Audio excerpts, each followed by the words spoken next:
Welcome to This Explainer. Today, we're decoding something truly fascinating. Usually when we try to understand economic forces, we're staring at hard data, right? Charts, graphs, thick academic papers. But today, we're taking a completely different route.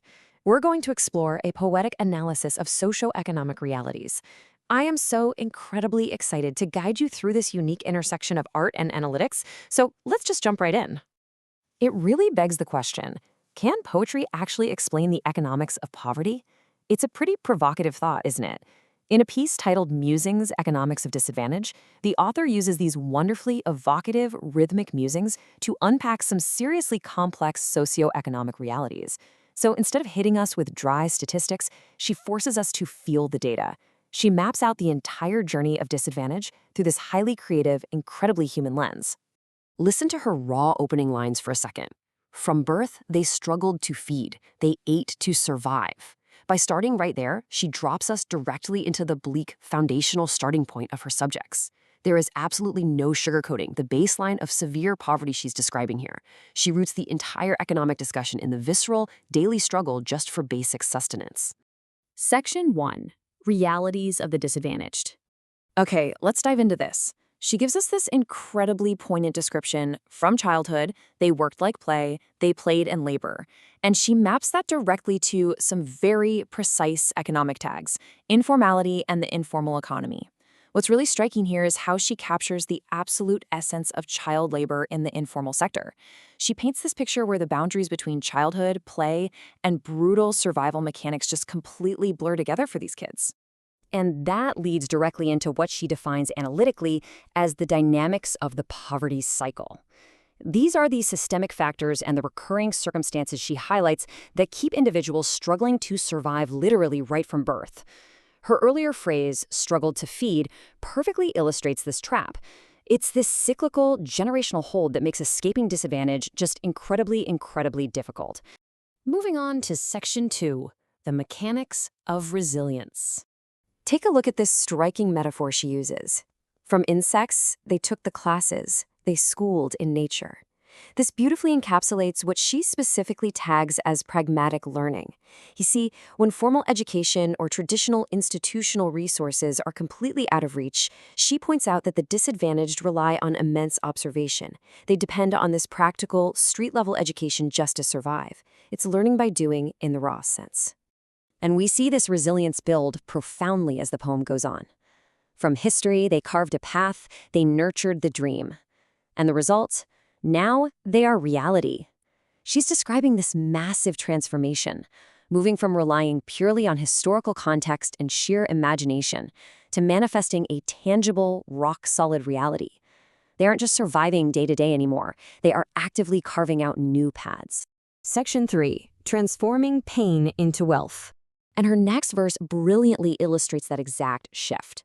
From nothing, they saw only the future. And then look at the outcome. Now they're impossible. They created so many. She's mapping out the sheer unbelievable scale of the transformation here, from having absolutely nothing to becoming impossible in their abundance. It's literally an explosion of entrepreneurial creation born purely out of necessity and intense vision. Economically speaking, she connects these poetic concepts of her subjects becoming wealthy conquerors and industry ants to her analytical tag, structural transformation. It's the profound socioeconomic shift she describes, where individuals move from merely scraping by at the very bottom of the ladder to completely restructuring their economic reality. It's not just a personal victory, it's a massive structural shift in their societal standing. Her concluding lines on this theme are incredibly stark and really powerful. From weakness, they manufactured strength. They turned threats to opportunities. And the result? Now they are celebrities. She's observing their ultimate socioeconomic ascendance. Think about it. They've taken the very threats that were meant to destroy them and leveraged them into a high-status, highly visible success. They quite literally manufactured their own strength. Section 4. Becoming the Tudors. Listen to this incredibly powerful verse. From pain, they soothed the broken. They cheered the weary. Now they are whole. This is exactly how she connects emotional wholeness and giving back to her overarching economic tag of social welfare. The wealth they generated isn't just financial, right? It's communal, it's restorative, and it's profoundly empathetic. they are healing their own communities. And check out this powerful contrast. The subjects went from they waited in faith, they ate mockery as food, to now they are game cooks, now they are tutors. She views enduring intense societal mockery, literally eating it as daily fuel, as a strict prerequisite for eventually becoming the tutors and leaders who guide others. They went from eating mockery to being the cooks. They are the ones dictating the menu and the rules now. Section 5. The author, Oluyomi Ola-David. So, who is the voice behind all of this? Oluyomi Ola-David states clearly that she is a Nigerian who deeply loves people. Her writings aren't just academic exercises drawn up in some ivory tower vacuum. They are deeply, deeply rooted in her identity and her passion for generating solutions and providing absolute clarity for the human condition. Breaking down her core identity, we see a really fascinating blend. She is highly concerned with global development and actively influences policy and strategy. But what's truly unique here is how she blends this highly pragmatic drive for global policy solutions with her strong spiritual faith. She explicitly notes that she's guided by her belief that Father God owns and rules. It creates this incredibly holistic, grounded approach to economics that you just don't see very often. Her stated mission for global development and transformation is huge. Her poetry, as beautiful and emotive as it is ultimately aimed at real-world structural change.